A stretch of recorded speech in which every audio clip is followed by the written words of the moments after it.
देखिए आज हम लोग बात करने वाले हैं multiplication of matrix. Multiplication of matrix. Okay, तो देखिए इसके लिए मल्टीप्लिकेशन कराने के लिए सबसे पहले हमको एक कंडीशन फॉलो करानी होती है। अगर वो कंडीशन सेटिस्फाई हो गई तभी मैट्रिक्स का मल्टीप्लिकेशन पॉसिबल होता है, अदरवाइज मैट्रिक्स का मल्टीप्लिकेशन नहीं होता है। ठीक, तो अगर मैं आपको दो एरे ऐसे दे दूं, रेक्टेंगुलर एरे, और आपसे कह दूं कि आप इसके अंदर मैट्रिक्स भरिए, है ना, इसके अंदर एलिमेंट भरिए और इसको मैट्रिक्स बनाइए और ऐसे बनाइए कि इन दोनों का मल्टीप्लाई हो जाए, तो जब पहली मैट्रिक्स के लिए बात करेंगे तो वहां पर आप इंडिपेंडेंट हैं। मीन्स आप मनमानी कर सकते हैं कि जितना आपको रो रखना है, जितना आपको कॉलम रखना है, अपने अकॉर्डिंग कुछ भी जो आपका मन आए वो चूज कर सकते हैं। ठीक है, तो पहली मैट्रिक्स में मान लेते हैं हम 3 रोज लेते हैं और 2 कॉलम ले लेते हैं। ठीक, अब जब दूसरी मैट्रिक्स की मैं बात करूंगा तो दूसरी मैट्रिक्स के लिए कंडीशन आपको क्या दिखानी है कि अगर आपने 2 कॉलम ले लिए पहली मैट्रिक्स में तो गिन के उतनी ही रोज आपको दूसरी मैट्रिक्स में लेनी। जैसे यहाँ पर मैंने 2 कॉलम लिए हैं तो आपको क्या करना है कि यहाँ पर 2 रोज ही सेलेक्ट करना है, 2 से 3 आप नहीं कर सकते। अगर ये कंडीशन सेटिस्फाई हुई तभी मैट्रिक्स का पॉसिबल है मल्टीप्लिकेशन, अदरवाइज नॉट पॉसिबल। इधर इसके कॉलम में आप इंडिपेंडेंट है, आपको 4 लेना है आप 4 ले सकते हैं, 5 लेना हो 5, 1 लेना हो 1, मतलब यहाँ इंडिपेंडेंट है। तो कहने का मतलब मेरा क्या है कि अगर ए कोई मैट्रिक्स है m क्रॉस n की है तो b कोई मैट्रिक्स वैसी उस ऑर्डर की होनी चाहिए n क्रॉस p की, तभी मल्टीप्लिकेशन पॉसिबल है। मींस इसकी रो पहली मैट्रिक्स में कॉलम और दूसरी मैट्रिक्स में row, number of column in matrix A is equal to number of row in matrix A। ये कंडीशन सबसे पहले पॉसिबल कराइए तभी मैट्रिक्स का मल्टीप्लिकेशन होगा, अदरवाइज मल्टीप्लिकेशन नॉट पॉसिबल। अब जब ये कंडीशन पॉसिबल हो गई तो उसके बाद देखते हैं मल्टीप्लिकेशन कैसे करते हैं। लेट सपोज मैंने कोई मैट्रिक्स बनाई, ये लिखा 1 2 3 4 5 एंड 7, यहाँ लिख दिया 0 1 -2 1 5 3। ऐसी कोई मैट्रिक्स मैंने 2 मैट्रिक्स बना दी। आपसे बोला कि आप इनका मल्टीप्लाई कीजिए। सबसे पहले आप देखेंगे कि कंडीशन फॉलो हो रही है कि ना, चेक करने के लिए इसका ऑर्डर लिखेंगे। 3 क्रॉस 2 की मैट्रिक्स है, यहाँ पर 2 क्रॉस 3 की है, इसकी कॉलम इसकी रो बराबर है, मैच हो गया तो मल्टीप्लिकेशन होगा। अच्छा, ये जो 3 and 3 ये बच गया, ये हमें वो नंबर बता रहा है कि इन दोनों मैट्रिक्स को मल्टीप्लाई करके जब हम तीसरी नई मैट्रिक्स बनाएंगे तो उसका ऑर्डर क्या रहेगा। ये 2 और 2 सेम हो गए, बाकी जो बचा मीन्स ये 3 क्रॉस 3 की मैट्रिक्स अगर हम इन दोनों को मल्टीप्लाई करेंगे तो हमको मिलेगी। तब देखिए मैट्रिक्स के एलिमेंट जब मैट्रिक्स का मल्टीप्लाई करते हैं वहां पर हमें 3 चीजों का ध्यान रखना है। सबसे पहले रो एंड कॉलम वाइज, ठीक है। दूसरा है एलिमेंट वाइज मल्टीप्लाई, और तीसरा है ये जो एलिमेंट वाइज मल्टीप्लाई हुआ है इनका सम। ठीक, तो अगर ये चीजें नहीं भी समझ में आ रही तो आपको मैं एक छोटा सा कॉन्सेप्ट का मल्टीप्लिकेशन का समझाता हूँ कि जैसे मान लीजिए मैट्रिक्स को आपको नहीं करना है, आपको मैंने ये नंबर दे दिया x+3 एंड x+1।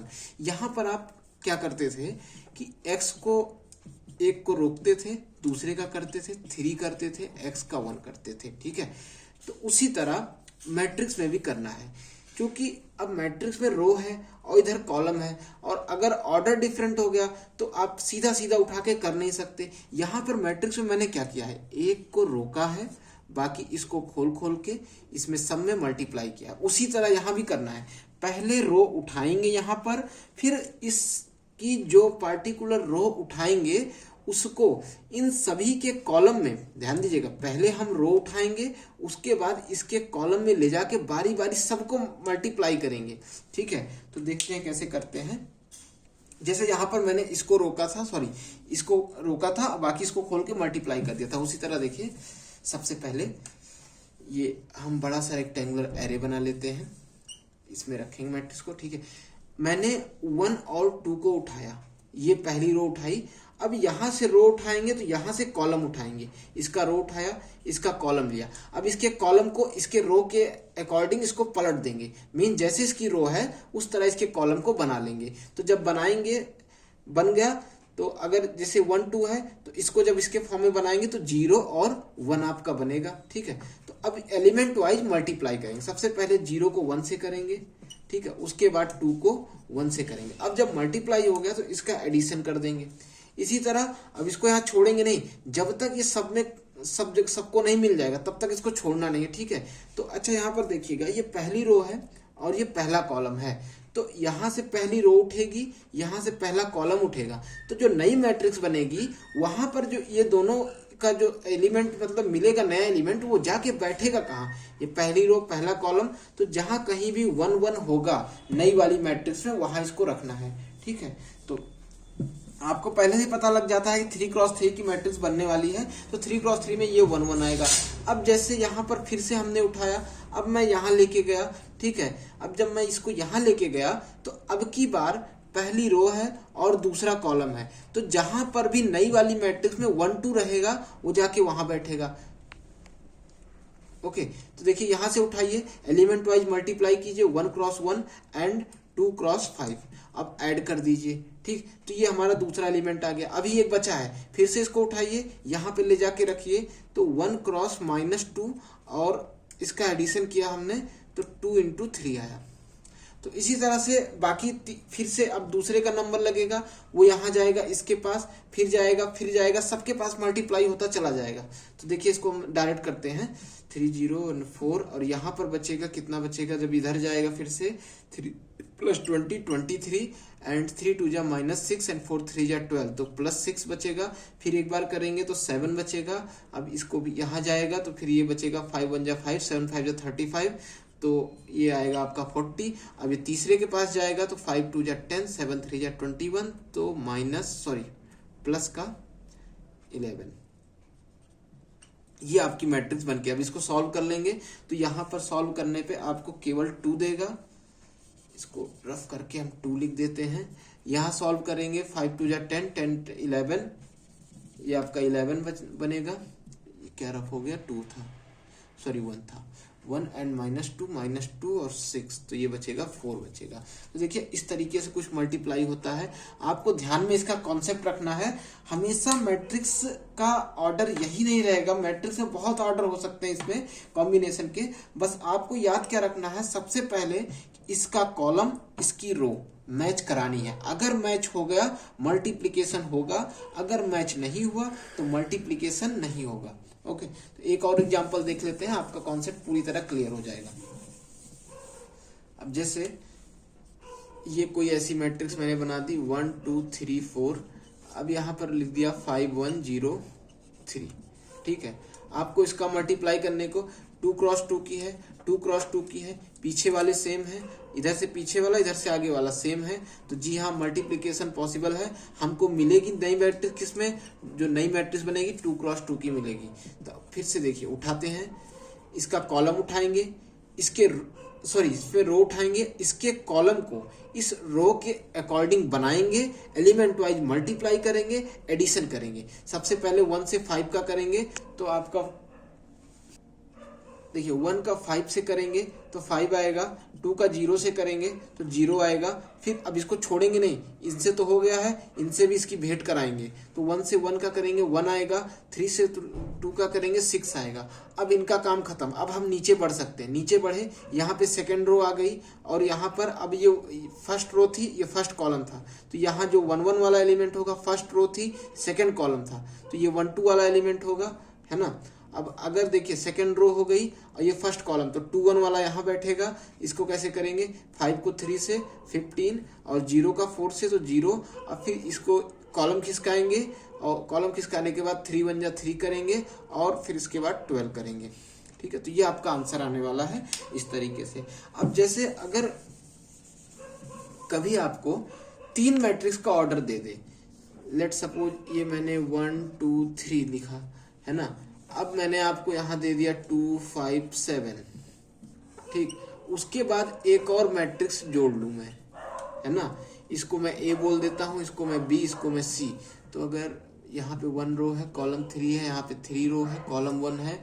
तो अब मुझे मल्टीप्लाई जो करनी होगी, अगर मुझे तीनों का करना है तो मुझे कौन सी मैट्रिक्स चाहिए, 1 1 की मिलेगी। हाँ, सिंगलटन मैट्रिक्स, केवल एक इतनी बड़ी नहीं बना सकता।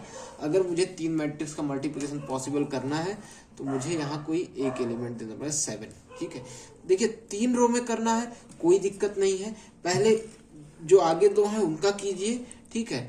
उनका करने के बाद जो है, उन दोनों को करने के बाद तीसरे में चुपचाप मल्टीप्लाई कर दिए। जैसे यहाँ पर देखिए, यहाँ पर क्या आएगा, यहाँ पे रो चलेगी, पहली रो चलेगी कॉलम के साथ। लेकिन यहाँ देखिए एक ही बार में कहानी खत्म हो जा रही है। ये एक बार गए और इन्होंने एक बार में इस पूरी मैट्रिक्स को लपेट लिया, तो एक ही बार में इनका काम खत्म। चुपचाप हमको मल्टीप्लाई कर देना है, 1 इंटू 2 कर देना है, 5 इंटू 2 कर देना है, प्लस 3 इंटू 7 कर देना है। और उसके बाद 7 को चुपचाप ऐसे लिख देना है। अब इनको ऐड कर देंगे, 2 1 जा 2, 10 10 31 31 प्लस 22 33 आएगा, और ये बचेगा 7।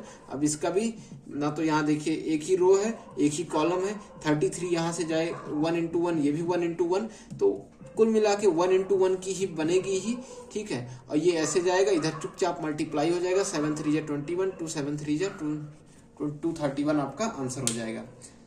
तो देखिए 3 में भी कुछ, बस आपको कॉन्सेप्ट याद रखना है। अगर आपको कॉन्सेप्ट याद हो गया तो आपको याद हो गया तो मैट्रिक्स और मल्टीप्लिकेशन बहुत इजी होता है। आपको कोई भी मैट्रिक्स दी गई, 3x3 की हो, 2x2 की हो, 4x4 की हो, कुछ भी हो, आप बहुत इजीली से मल्टीप्लाई कर सकते हो। और मल्टीप्लिकेशन में, मैट्रिक्स में कोई ट्रिक नहीं होती, सबसे बड़ी चीज है।